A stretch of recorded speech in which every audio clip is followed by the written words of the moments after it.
تو ایسی گول بات جسے کہتے ہیں، تو لوگوں میں جوڑ پیدا کرنے کے لیے بھی آپ ایسی گول بات کر سکتے ہیں. وہ کچھ اور سمجھ رہا ہو، آپ اس کا مطلب کچھ اور لے رہے ہو. کیونکہ آپ بالکل کلیئر کٹ بات کرو گے نا، وسیم نے ستار تمہارے بارے میں پتہ ہے کیا کہا ہے، تم تو جتنا اس نے تمہیں سامنے کہا ہے نا، اس سے پیٹ پیچھے اس سے زیادہ کہا ہے اس نے. بالکل سچ سچ پورا بھر بھر کے بتاتے ہیں لوگ لڑوانے کے لیے.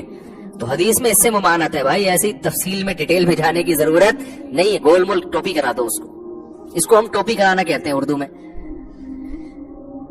صحیح ہے نا؟ ٹوپی کا مطلب وہ جب ستار کہہ رہا ہے وسیم نے مجھے سنا ہے تمہارے سامنے یہ بولا ہے، یہ بولا ہے. ابے بھائی تم لوگوں کی سنی سنائی باتوں پہ کیوں یقین کرتے ہو؟ لوگ تو پتہ نہیں کیا کیا بول رہے ہوں گے. میرے سامنے بولا ہوتا تو میں تمہیں بتاتا نا. اب دیکھو اس میں کوئی جھوٹ ہوا؟ بات کو آپ نے کیا کر دیا؟ گھما دی. بھائی ہم نے تو اس سے تمہاری تعریف سنی ہے، وہ سنی ہوگی 3 سال پہلے ہو سکتا ہے، وہ والی اب نقل کر دو. جھوٹ بھی نہیں ہے، سانپ بھی مر گیا اور لاٹھی بھی نہیں ٹوٹی. یار وہ تو میں نے تو اس سے تمہاری تعریف سنی ہے. حالانکہ وہ ڈیٹ تھوڑی پوچھے گا کتنے بج کے کتنے منٹ پہ سنی ہے. اور اگر وہ بالفرض یہ پوچھ بھی لے کے کب سنی ہے، اب چھوڑو یار ان باتوں میں کیا رکھا ہے.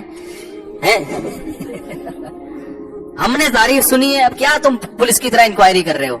اور یہ جو باتیں کی ہے نا اس نے میرے سامنے، تو لوگوں کی باتیں ہیں بھائی، لوگوں کی باتوں میں مت آؤ. اگر میرے سامنے کی ہوتی تو میں تمہیں بتا دیتا. اب اس میں کوئی جھوٹ بھی ہے، حالانکہ اس نے کی ہے بھر بھر کے. تو اس طرح میاں بیوی کو بھی جوڑنے کا حکم ہے اس طریقے سے. بعض دفعہ ایسا ہوتا ہے کہ کوئی عورت کے کسی عیب پر شوہر مطلع ہو جاتا ہے، حالانکہ وہ عورت توبہ کر چکی ہوتی ہے. اب آپ جا کے شوہر کے سامنے بھر بھر کے پورا بتاؤ آپ کی بیگم نے یہ حرکت کی ہے، تو وہ طلاقیں ہو جاتی ہیں. اس کو گول کر دو. ابے بھائی یار ایسا ہی پتہ نہیں بدگمانیاں بھی ہوتی ہیں خام خمیں. بھابھی تو بہت اچھی ہیں، ہم نے تو جتنے خاندان کی عورتیں ان سے ان کی تعریفیں سنی ہے، تمہیں غلط فہمی ہے. اور یہ اس طرح کر کے نا، دیکھو اچھے لوگ مارکیٹ میں بڑے چھاٹ چل رہے ہیں، لڑوانے والے زیادہ ہیں. مجھے یاد ہے ایک میاں بیوی کا کیس یہ ہوا کہ شوہر نے بیوی کو 1 طلاق دے دی. اب جہاں 1 طلاق ہوتی ہے نا، آپ کو پتا ہے کہ پھر پبلک دوسری تیسری بھی دلوا دیتی ہے. پبلک یہ کرتی ہے، جیسے شوہر نے 1 دے دی، اب لڑکی کے رشتہ دار اور محل، ابے یہ دیکھو اس نے کیا کیا ہے، طلاق دے دی بیوی کو اتنی اچھی. تو آدمی نا اب اپنی جھیب مٹانے کے لیے، اپنا عیب چھپانے کے لیے کہ میں نے غلطی سے دی ہے، وہ اور پھر بیوی پہ الزامات لگانا شروع کر دیتا ہے. او بھائی میں نے بالکل صحیح دی ہے، بالکل صحیح کیا میں نے، تمہیں کیا پتا یہ ایسی ہے، وہ ایسی ہے. وہ لڑائی پھڈا تو وہ اگلی 2 بھی دے دے گا، آج نہیں تو کل دے دے گا. ادھر عورت کو لوگ ورغلاتے ہیں، تمہیں 1 طلاق دے دی اس نے، یہ تو بڑا الو کا پٹھا ہے، تمہارے اندر تو کوئی خرابی نہیں ہے. او بھائی یہ تو دینے سے پہلے کی باتیں ہیں نا، دینے سے پہلے تو اور طریقہ ہوتا ہے. جب دے دی ہے تو اب جوڑ پیدا کرنے کا طریقہ رجوع کرنا شریعت میں مستحب ہے کہ اگر دے دیے تو رجوع کرو. تو میں نے دیکھا کہ ایک شخص نے اپنی بیوی کو طلاق دی تو لوگ اس طرح سے ورغلا رہے ہیں، اور یہ تو الو کا پٹھا ہے، یہ تو ایسا ہے، یہ تو ویسا ہے، یہ فلانا ہے، وہ اور لڑائی. ایک سمجھدار آدمی تھے، ان کو پتا چلا، وہ اس کے پاس گئے، انہوں نے بولا یار 1 دی ہے نا. کہہ رہے وہ اب مجھے، میں بھی بیٹھا ہوا تھا وہاں، کہہ رہے کہ بھائی ہم نے تو اپنی زندگی میں یہی دیکھا ہے کہ 1 طلاق کے بعد تو میاں بیوی میں محبت اور بڑھ جاتی ہے. میں نے کہا چھوڑی تو بہت بڑی ہے، لیکن بات اس آدمی نے کیا کی ہے، بالکل صحیح کی ہے اس موقع پر.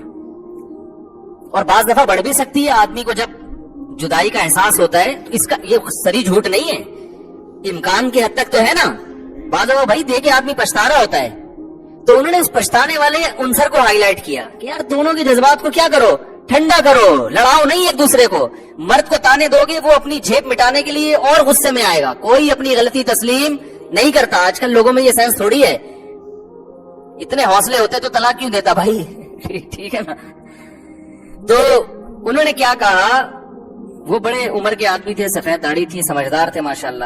تو انہوں نے کہا یار دی تو 1 طلاق تو 1 ہی دی ہے نا، کہ 3 تو نہیں دی ہیں. تو 1 طلاق کے بعد تو ہم نے تو یہی دیکھا ہے کہ جنرلی ایسا ہی ہوتا ہے کہ محبت کم ہونے کے بجائے بڑھ جاتی ہے. تو بیٹھو ابھی کرتے ہیں اس مسئلے، اتنا بڑا مسئلہ نہیں ہے یار، یہ تو اور اچھی زندگی اب انشاءاللہ گزرے گی تم دونوں کی. تمہیں بھی احساس ہو گیا، کوئی مسئلہ نہیں. عورت کو بھی یہی کہا انہوں نے. میں نے کہا یار درجنوں لوگ اس کیس میں دیکھے، خاندانی ماشاءاللہ 1 آدمی دیکھا ہے. تو یہ مطلب ہے حدیث کا کہ جھوٹ بولتا ہے لوگوں کو جوڑنے کے لیے. تو آپ نے فرمایا ایسا شخص اللہ کے ہاں جھوٹا شمار نہیں ہوگا. تو حدیث کا مطلب ایسا تو سچوں سے کروڑا گنا سچا ہے. اب ایسے موقع پہ آپ سچ بول رہے ہو آ کے. ایک دی ہے وسیم نے, ایک دی تھی, اس کے بعد اگلی دو بھی اگلے دن ہی دے دی تھی.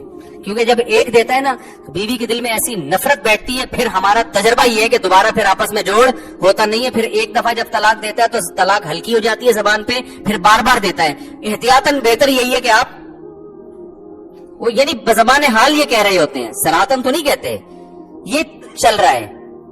تو اپنے ارد گرد نا اپنے خیر خواہوں کو اور اپنے بدخواہوں کو پہچاننے کی کوشش کرنی چاہیے. ہر چیز ہر ایک کے سامنے بیان کرنے کی نہیں ہوتی.